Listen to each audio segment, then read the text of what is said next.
आदाब नाजरीन, दूरदर्शन देहरादून के जानिब से दिखाए जा रहे आज के प्रोग्राम साहित्य यात्रा में मैं रवीना साहू आप सभी का तहे दिल से इस्तकबाल करती हूँ। जी हाँ, आज हमारे साथ साहित्य यात्रा की कड़ी में मौजूद हैं उर्दू के एक बड़े शायर। जी हाँ, इनका नाम जितना बड़ा है उससे ही बड़ा है इनका कलाम। जी हाँ, जब भी ये पढ़ते हैं तो लोग झूम उठते हैं। यकीनन इनके एक एक शेर पर एक एक लफ्ज़ की जितनी तारीफ की जाए उतनी कम है। जी हाँ, हमारे साथ आज उर्दू अदब के बड़े शायर अनीस मेरठी साहब मौजूद हैं। सर, मैं आपका बहुत बहुत शुक्रगुजार हूँ कि आज आप हमारे इस कार्यक्रम में तशरीफ़ लाए हैं। मैं भी दूरदर्शन का ख़ास तौर से शुक्रगुजार हूँ कि उन्होंने मौका दिया मुझे यहाँ आने का। सर, सबसे पहले तो मैं आपसे यही जानना चाहूँगी कि आपकी पैदाइश कहाँ पर हुई, आपने जो ये तालीम हासिल करी वो कहाँ से हासिल की है? मेरी पैदाइश 11 जनवरी सन 1936 है। इसका मतलब काफ़ी अर्सा हो गया, उम्र भी काफ़ी है। तो वहाँ पैदा हुआ, लेकिन 2-4 साल ही मैं वहाँ रहा। उसके बाद क्योंकि मेरे वालिद एक सरकारी मुलाजिम थे जी। तो उनको बाहर ही रहना पड़ता था गांव से। कभी कभी छुट्टियों में हम लोग आया करते तो हम वालिद साहब के साथ ही रहा करते थे जी। तो उससे मुझे जहाँ तक याद पड़ता है, यानी जब मैं थोड़ा होश में संभाला तो बदायूं एक जगह थी, वहाँ वालिद साहब रहे। उसके बाद चंदौसी रहे जी। चंदौसी के बाद जब वो ट्रांसफ़र होकर आए हैं, मेरठ आए हैं जी। ये ज़माना है सन 46 का। जी। सन 46 में हम लोग मेरठ आ गए थे। उस वक्त मेरी उम्र थी करीब 11 साल। जी। तो 11 साल की उम्र भी अच्छी खासी होती है, लेकिन ये था कि ना तो कहीं ज़्यादा तालीम हम पढ़ सके। जहाँ भी वालिद साहब रहे तो कभी किसी स्कूल में कभी किसी स्कूल में डाल दिया गया। जी। लेकिन मेरठ आने के बाद जो हमारी तालीम शुरू हुई वो बाकायदा तरीके से जी। वो मेरठ ही में शुरू हुई। जी। तो मेरठ गवर्नमेंट हाई स्कूल वहाँ है, अब तो इंटर कॉलेज हो गया है। जी। तो गवर्नमेंट हाई स्कूल से मैंने हाई स्कूल किया। जी। और 1955 और 56 में वहाँ से फारिग होने के बाद वालिद साहब ने सोचा कि भाई, अब उस वक्त तो ये होता था कि भाई नौकरी हो जाए कहीं से, लेकिन मैंने कहा नहीं अभी नहीं। जी। तो मैंने फर्स्ट ईयर में एडमिशन लिया फैज़ाम इंटर कॉलेज मेरठ में। जी। फैज़ाम इंटर कॉलेज एक अच्छा वो था, बागपत के एक नवाब थे, उनके अंडर में वो चलता था। तो फर्स्ट ईयर में मैंने जब वहाँ एडमिशन लिया तो सबसे मतलब सबसे यूँ समझिए कि आखिर में बिल्कुल जी। एक वहाँ ड्रामा खेला गया।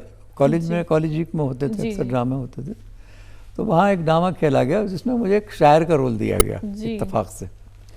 तो उस शायर का रोल अदा करने के बाद या तो मेरे अंदर से शायर बाहर आ गया और शेर कहने की ख्वाहिश हुई कि मैं शेर कहूँ। तो ये सन 56-57 की बात है। तो उस ज़माने में वहाँ जो हमारा स्टाफ था, हेड क्लर्क थे वहाँ हफीज़ मेरठी, एक बहुत बड़ा नाम है शायरी का। हफीज़ मेरठी साहब वहाँ मौजूद थे, वो हेड क्लर्क थे। तो जब मैंने देखा कि भाई यहाँ एक बड़ा शायर यहाँ मौजूद है तो मैंने सोचा कि कुछ कहें तो मैं इनको दिखा दिया करूँगा। जी सर। तो मैंने उनसे जिक्र किया, मैंने कहा साहब मुझे ऐसा लगता है कि मैं कुछ कहना चाहता हूँ। जी। तो कहने कहिए, आप बिल्कुल कहिए, और उसके बाद जो भी आप कहते हैं वो मुझे दीजिए, दिखाइए। तो ये सिलसिला वहाँ से शुरू हुआ शायरी का। तो सबसे पहले मैं आपको बताऊँ, मुझे ये ऐसा लगा कि जो मैंने अशार सुन रखे थे जी। उनको मैं जैसे वो कह रहे हैं ऐसे मैं भी कहूँ। जी। जी। तो मैंने एक शेर सुना था किसी का कि लोग मुझको शमीम कहते हैं जी। और मैं बहारों के साथ रहता हूँ। क्या बात है। तो मैंने सोचा, मैंने कहा मैं क्यों ना कहूँ इसी तरह से कि अपने तारुफी का एक शेर कहूँ। तो मैंने 2-3 शेर कहे। जी। सबसे पहले अशार हैं ये, मैं आपको बता रहा हूँ बिल्कुल, कि चांद तारों को प्यार करता हूँ, इन बहारों को प्यार करता हूँ। चांद तारों को प्यार करता हूँ, इन बहारों को प्यार करता हूँ। मेरी किस्मत में रंज हैं ये दिल, गम के मारों को प्यार करता हूँ। बात है सर, बहुत। और चलते चलते जो थाम ले दामन, जी, ऐसे खारों को प्यार करता हूँ। बहुत। और आखिर में ये था कि लोग मुझको अनीस कहते हैं। जी सर। तो मैंने उसमें ये कहा था कि लोग मुझको अनीस कहते हैं, मैं भी यारों को प्यार करता हूँ। जी। तो जब मैंने हफीज़ साहब को ये दिखाया तो उन्होंने कहा कि भाई ये ठीक है अशार आपके, जी, लेकिन इसमें एक लफ्ज़ यारों जो है ये अच्छा नहीं लग रहा है। अरे।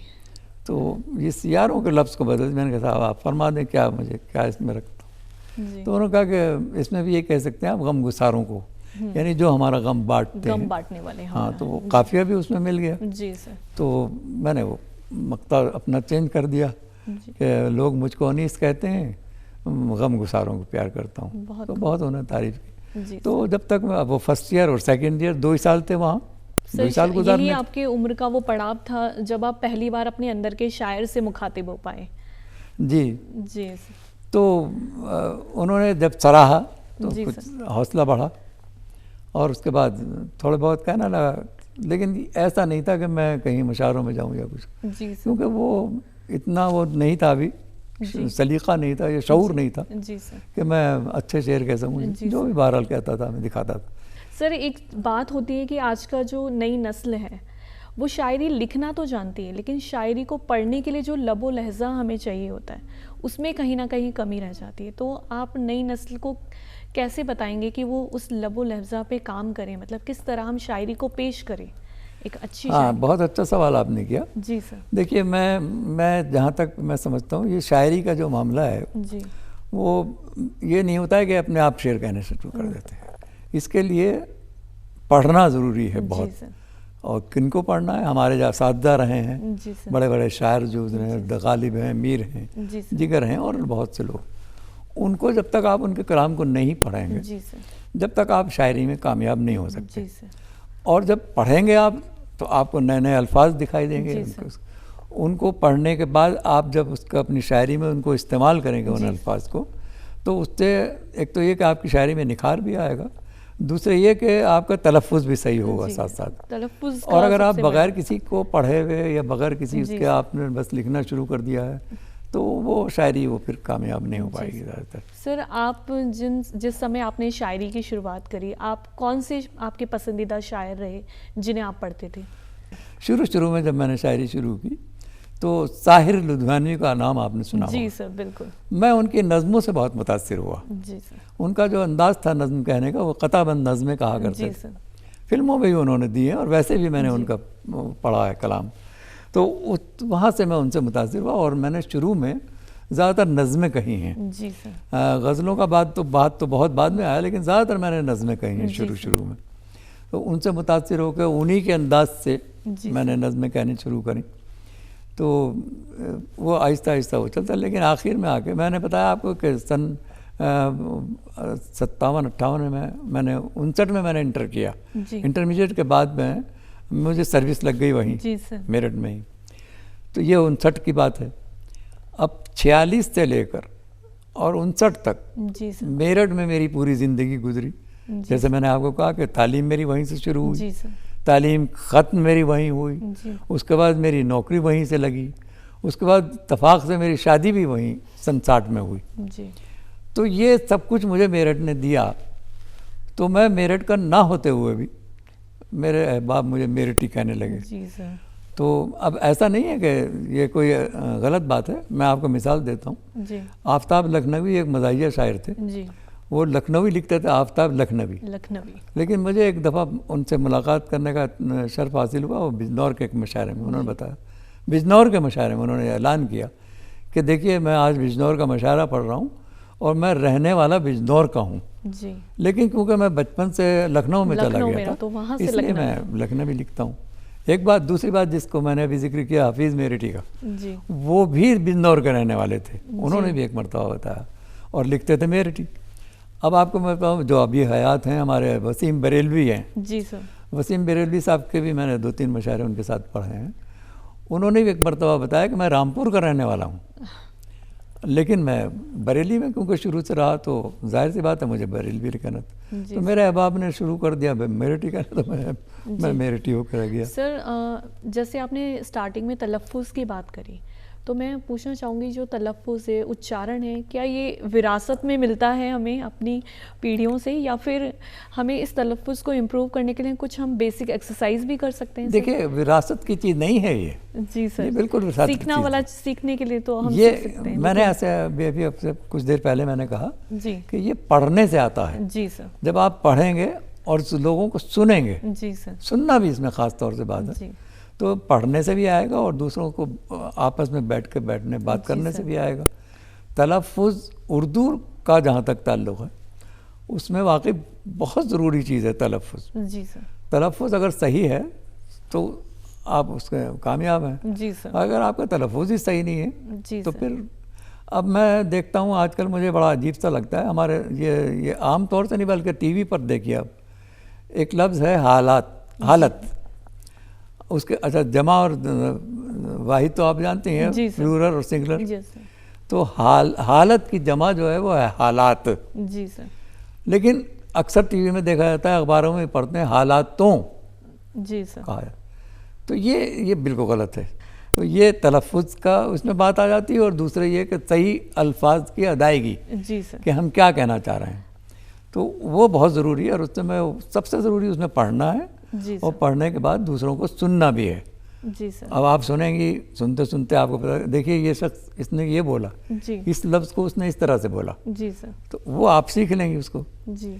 एक मिसाल है थोड़ी सी, तो इसी तरह से ये होता है कि हम अगर अपने अपने अपने अंदर तक अपने दायरे में कैद रहेंगे तो कुछ नहीं, हम बाहर निकलें, बाहर निकलने के बाद दूसरों से मिलें, उनकी मुलाकातें करें, उनसे सुनें, उनकी बातें सुनें, उनकी बातों पर अमल करें ख़ास तौर से। जी। ये सबसे बहुत ज़रूरी है। सर जैसे आपने बताया कि आप शुरुआती दौर में नज़्म ज़्यादा कहा करते थे, जी, तो कोई बतौर ख़ास आपकी पसंदीदा नज़्म आप हमारे साथ आज शेयर करना जी चाहें? मैं तो बताता हूँ।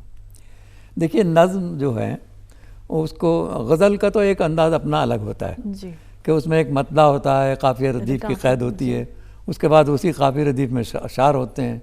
लेकिन नज़्म एक ऐसा विधि है, ऐसी इसनाफ में से है कि उसको कई तरीक़े से लिखा जाता है। गज़ल के अंदाज में भी नज़्म होती है, और चार चार शेरों के साथ साथ एक एक वो कहने के बाद भी एक नज़्म होती है। जी। और मतले होते हैं, वो भी उसी तरह से वो भी नज़्म कहलाती है। जी। तो मैं आपको एक नज़्म सुना रहा हूँ जो मैंने गज़ल के अंदाज में कही है। तो शाम को घर लौटने पर एक अजब मंज़र मिला, मुझको बेटे की जगह बिस्तर पे उसका सर मिला। उसकी माँ बेहोश ज़ख्मी खून में थी तरबतर, खून आलूदा उसी के पास एक खंजर मिला। और घर के बाहर मर्द, अंदर औरतों की भीड़ थी, और मैं उनको कभी बाहर कभी अंदर मिला। सानेहा ये तो नहीं था मालो दौलत के सबब, जैसा रखा था उसी हालत में मालो ज़र मिला। जी।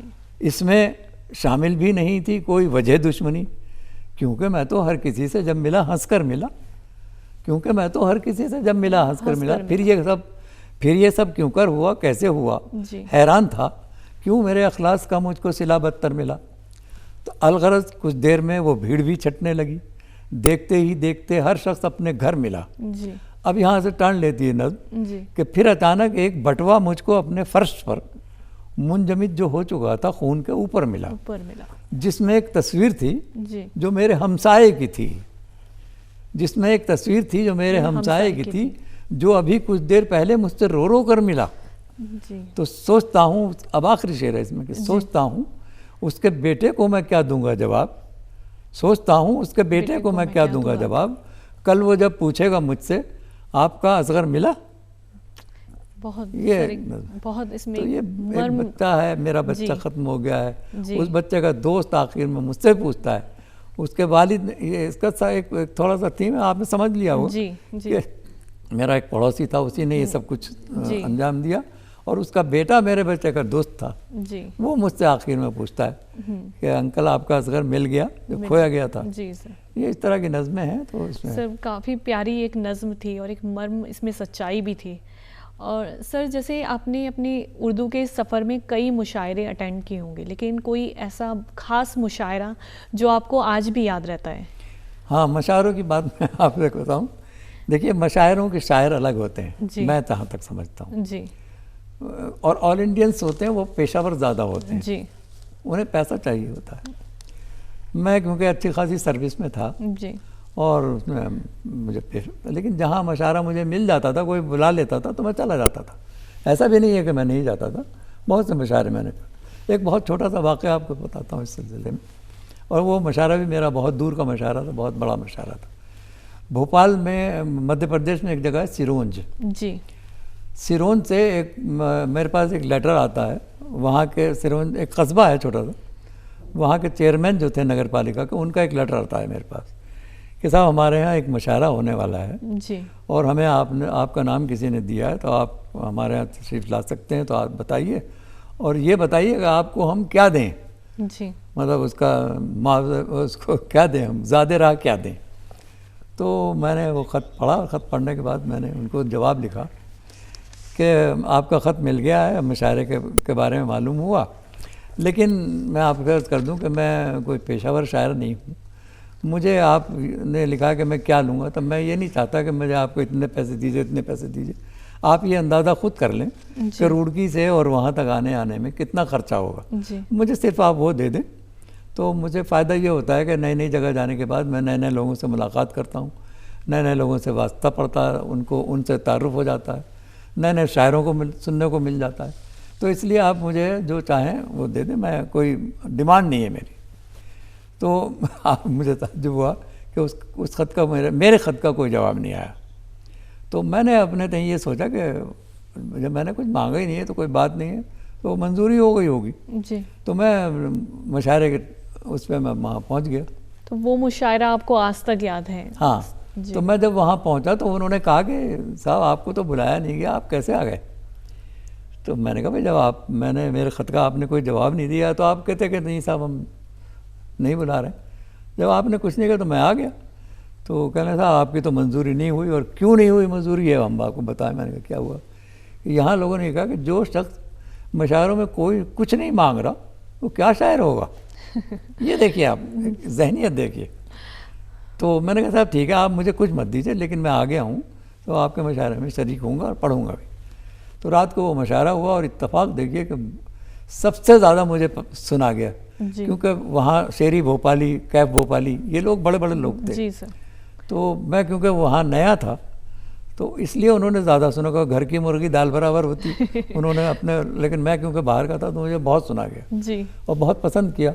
तो अगले दिन वो चेयरमैन साहब बहुत शर्मिंदा हुए और शर्मिंदा हो गए, कहने साहब हम तो ये समझते हैं कि जो जितने ज़्यादा पैसे मांगता है वो उतना बड़ा शायर होता है।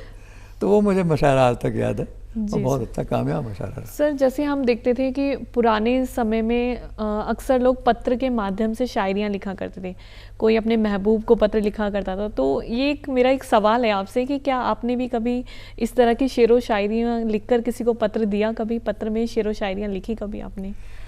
देखिए ये पर्सनली मामला है, तो ये पर्सनली बात है, लेकिन आपने पूछा है ये शादी से पहले इस तरह की बातें होती हैं जी। शादी के बाद तो ये सब ख़त्म हो जाता है। 67 में मेरी शादी होगी, उससे पहले की बात है। उससे पहले एक सिलसिला कुछ ऐसे ही था, तो लेकिन वो कामयाब नहीं हो पाया था, ये भी मैं बता दूँ। तो उसके बाद बहुत अरसे बाद मुलाकात होती है उनसे। अब मैं ख़त व किताबत का कोई सिलसिला नहीं था, तो मैंने एक नज़्म लिखी, उनको सुनाया, उस नज़्म को मैंने सुनाया और जो मेरे दिल में था, जो मुझे कहना चाहता था, किसी या तो मैं वैसे बोलता उनको या फिर मैं ख़त लिखता, तो ऐसे मैंने वो नज़्म उनको सुना दी। वो था, वो 2-4 चीज़ें उसमें से सुनाता हूँ जी।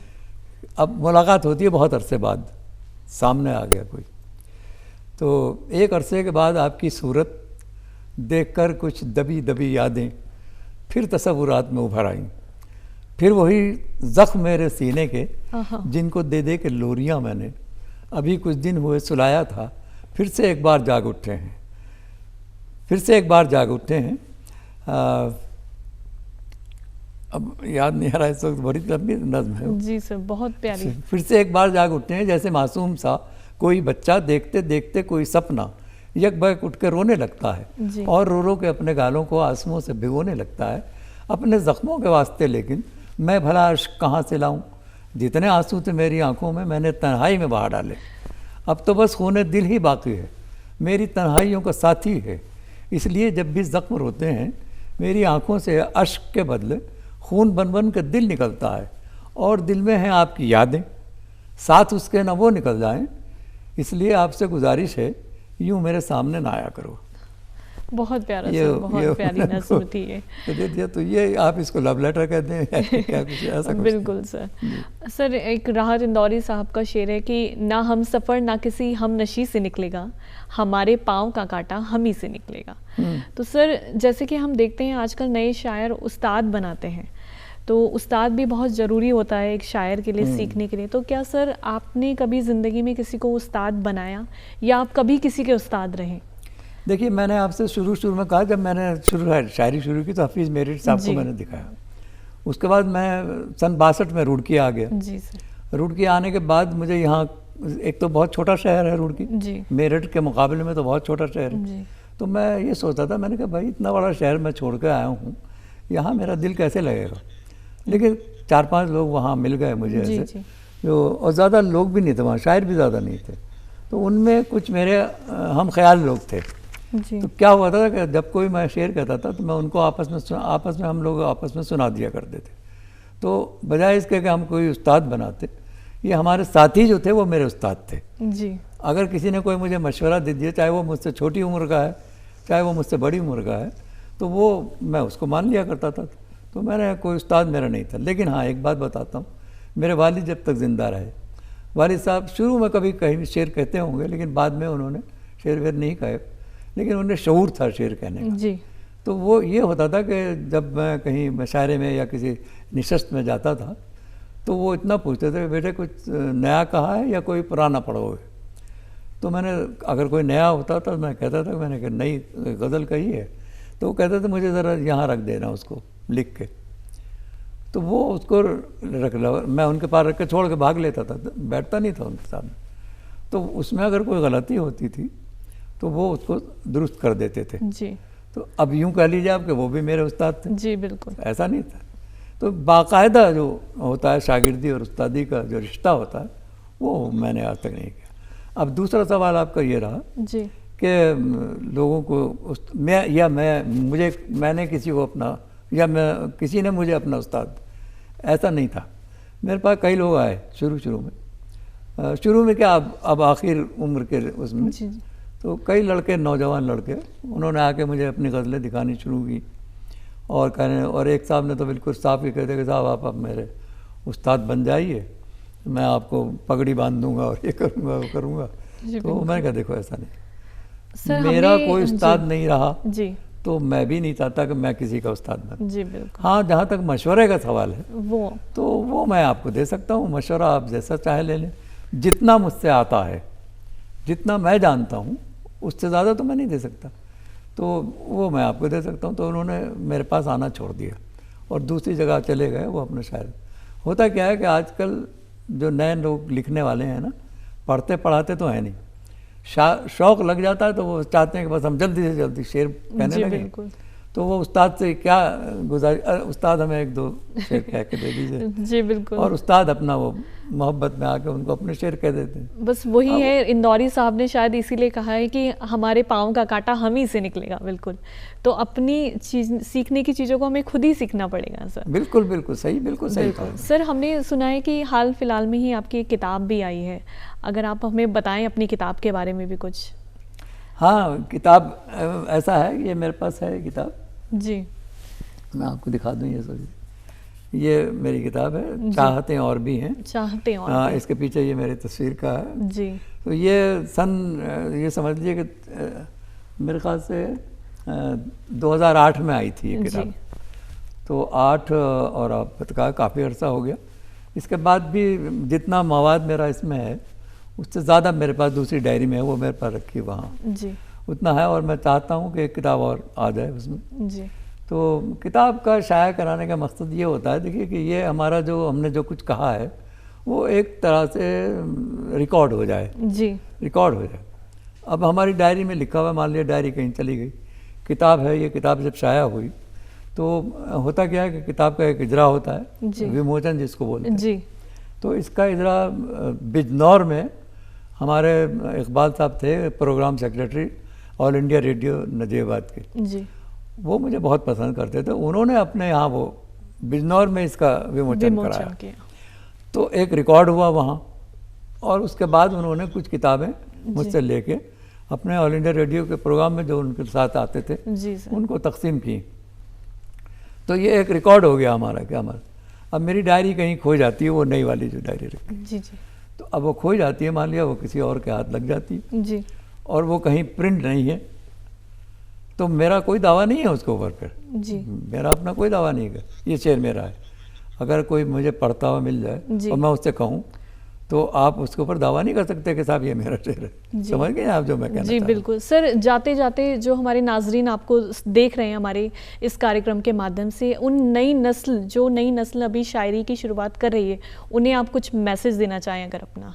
हाँ, वो मैंने कहा कि एक अच्छा उस्ताद पकड़ें, कोई अच्छा शायर जी, जो बगैर किसी मुआवजे के या बगैर किसी लालच के उनको नेक मशवरा दे सके जी, उनसे वो मशवरा लें।